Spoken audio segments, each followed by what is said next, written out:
اللہ الرحمن الرحیم. ہمارے سامنے تاریخی شخصیت ہے, ہم سے کچھ کارگزاری سنتے ہیں بیماری ٹاؤن کے حوالے سے. جی حضرت فرمائیں. ہاں بس بچپن میں جو ہے قرآن مجید یاد کیا ہے جیکب لائن میں, مدرسہ اشرفیہ حضرت قاری بقاء اللہ صاحب رحمۃ اللہ علیہ, ان کے پاس ہمارا درجہ تھا, ان سے قرآن مجید یاد کیا. تو اس دور کی جو ہے کچھ شخصیتیں ماشاء اللہ, قاری اسماعیل صاحب بڑے معروف آدمی ہیں, قاری حشمت صاحب ہیں ماشاء اللہ, احمد صاحب ہیں, انصار فرید ہیں, حاجی وجود الدین صاحب کے پوتے یہ, اور اس کے علاوہ دوسرے لوگ جیکب لائن میں. ہاں جیکب لائن میں یہ ہمارے ساتھی ہیں. تو حضرت قاری صاحب رحمۃ اللہ علیہ کے پاس قرآن مجید یاد کیا. اس کے بعد پھر وہ شبیروں کا وہاں سلسلہ جو ہے اور اب تک بھی وہ موجود ہے. اب تو تقریباً 20-22 سال ہو گئے یہاں پر آئے ہوئے.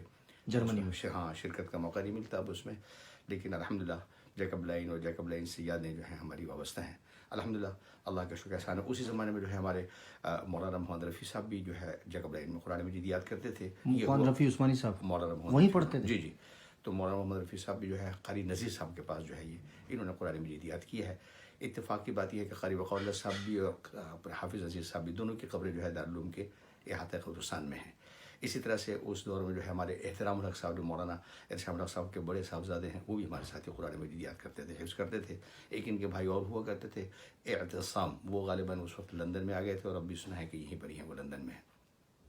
تو اس طرح سے جو ہے اس کے بعد پھر والد صاحب رحمۃ اللہ علیہ نے جو ہے چونکہ تبلیغی جماعت سے ان کا تعلق تھا, تو انہوں نے پھر ایک مدرسہ ہے یہاں سے دور صادق آباد, اور صادق آباد سے بھی تقریباً 20 کلومیٹر کے فاصلے پر میر شاہ مدرسہ خدام القرآن, وہاں انہوں نے داخل کر دیا. کن کا مدرسہ تھا وہ مدرسہ تھا مولانا محمد عثمان صاحب, جو دیوبند کے فاضل تھے, حضرت مدنی رحمۃ اللہ علیہ کے شاگرد تھے. غالباً 38 یا 40 میں انہوں نے وہ مدرسہ قائم کیا تھا خدام القرآن کے نام سے. ابھی ہے وہ مدرسہ؟ ہاں مدرسہ ہے. کون چلا رہا ہے؟ وہ ان کے پوتے ہیں اب. ان کے پھر مولانا عثمان صاحب کے صاحبزادے تھے اسد اللہ صاحب, ان کا بھی انتقال ہو گیا, وہ بھی نیو ٹاؤن کے فاضل تھے. اور اسی طرح سے ان کے ساتھ جو تھے ہمارے مولانا عبدالغفور صاحب, یہ بھی حضرت بن صاحب رحمۃ اللہ علیہ کے شاگرد تھے, یہ جو ہے وہاں ناظم تعلیمات تھے. اسی طرح سے مصباح اللہ شاہ صاحب تھے, یہ بھی مولانا بن صاحب رحمۃ اللہ علیہ کے ٹنڈولا یار کے شاگرد تھے. تو یہ تھے, اور دوسرے حضرات بھی تھے وہاں پر ماشاءاللہ.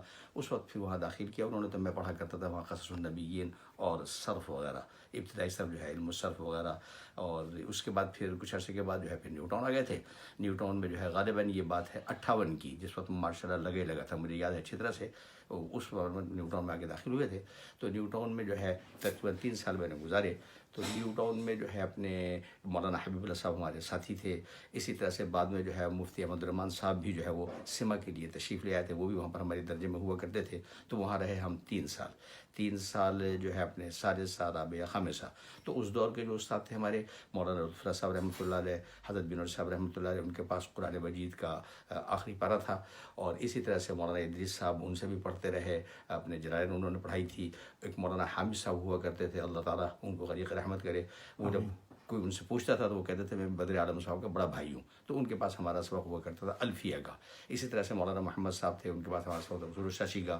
اسی طرح سے حضرت مولانا عبدالرشید نعمانی رحمۃ اللہ علیہ بھی پڑھایا کرتے تھے, ان کے پاس کنز کا سبق تھا. اور غالباً اسی دور میں جو ہے شاید مشورہ کر کے کوئی بات ایسی ہوئی تھی, چونکہ بات پرانی ہے, میں چھوٹا تھا اس وقت, کہ شرح وقائع کی جگہ وہ جو ہے کتاب تھی الاختیار, وہ جو ہے فقہ کی کتاب تھی, بتاتے ہیں اس میں مسائل زیادہ تھے. وہ کتاب جو ہے شامل علی صاحب کی تھی, تجرباتی طریقے سے پتہ نہیں بعد میں کیا شکل رہی.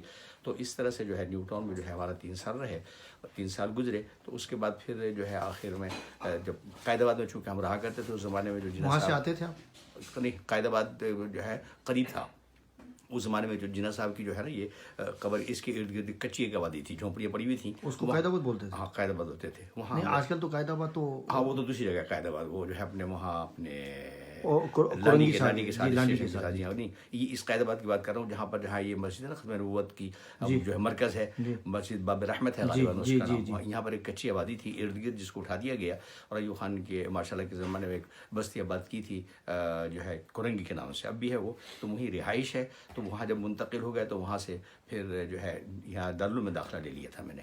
تو دارالعلوم میں داخلہ لیا تو 2 سال دارالعلوم میں گزرے تھے. تو وہاں کے اساتذہ کرام میرے بہت شفیق استاد تھے, جن سے بہت گہرا تعلق رہا آخر وقت تک. حضرت مولانا سلیم اللہ صاحب رحمۃ اللہ علیہ, سلیم اللہ, ہاں سلیم اللہ صاحب, سلیم اللہ خان, یہ ہمیں پڑھایا کرتے تھے. پہلے سال میں تو مشکات شریف تھی, اور دوسرے سال میں ترمذی شریف ان کے پاس تھی. اور اسی طرح سے ایک ہمارے استاد تھے مفتی رشید احمد صاحب رحمۃ اللہ علیہ, وہ بخاری شریف پڑھاتے تھے. حضرت مفتی شفیع صاحب رحمۃ اللہ علیہ کے پاس موطا امام مالک کا سبق تھا. حضرت مولانا اکبر علی صاحب ہوا کرتے تھے, ان کے پاس مسلم شریف کا سبق تھا. حضرت قاری ریاض اللہ صاحب رحمۃ اللہ علیہ, ان کے پاس تھا اپنے ابو داود. اور اسی طرح سے جو ہے مولانا صاحبان صاحب, ان کے پاس ہماری تحوی تھی. اور اسی طرح سے جو ہے اور بھی دوسرے اساتذہ کرام تھے، لیکن اسباق ہمارے انہی کے پاس تھے. مولانا شمس حق صاحب سے اتفاق سے کوئی اسباق ان کے پاس نہیں تھا، تو یہ حضرات تھے. تو جو ہے اس طرح سے کچھ ہمارا وقت وہاں پر گزرا ہے. تو بس یہ ہے کہ حضرت آپ تو قدیم فضلاء میں ہیں اور بڑے بڑے اکابرین کے پاس پڑھا ہے، ہم جیسے لوگوں کو آپ کیا نصیحت کریں بس گے؟ اللہ تعالیٰ بس یہ ہے کہ طالب علم کے زمانے میں جو ہے آدمی جو ہے بس محنت سے پڑھے اور دوستیوں سے بچے. دوستی جو ہے نا وہ اس سمے قاتل ہے. آج تجربہ یہ بتاتا ہے کہ جو دوستیاں ہیں نا طالب علم کے زمانے میں، طالب علم کو دوستی صرف کتاب سے ہونی چاہیے، اس میں مطالعہ، تکرار اور اسی طرح سے سب کو میں باقاعدہ حاضری، یہ چیزیں جو ہے شرط ہیں. بس میں تو اپنے بچوں کو یہ سمجھاتا ہوں اور ساتھیوں کو بھی جب کبھی بات ہوتی ہے یہ بات کرتا ہوں میں، کیا میری نصیحت کیا کہ بھئی جو کام کریں اخلاص کے ساتھ کریں، جو کام کریں محنت کے ساتھ کریں، جو کام کریں لگن کے ساتھ کریں. اس لیے کہ ہمارے بڑے حضرت مولانا شبیر احمد صاحب عثمانی رحمۃ اللہ علیہ کا قول پڑھا بھی کئی جگہ اور سنا بھی ہے. وہ فرماتے ہیں کہ بھئی مقصد میں کامیاب ہونے کے لیے 3 چیزیں شرط ہیں. ایک تو یہ ہے کہ وہ کام حق اور سچ ہو، دوسری بات یہ ہے کہ نیت حق اور سچ ہو، تیسرا یہ ہے کہ طریقہ اس کا صحیح ہو. تو یہ چیز آدمی اختیار کرے اور بڑوں کے ساتھ آدمی جو ہے نا ان کو پڑھتا رہے، ان کو سنتا رہے اور ایک اچھے ماحول کے ساتھ آدمی جڑا رہے. اللہ تعالیٰ ہم سب کو اس بات کی توفیق عطا فرمائے. السلام علیکم.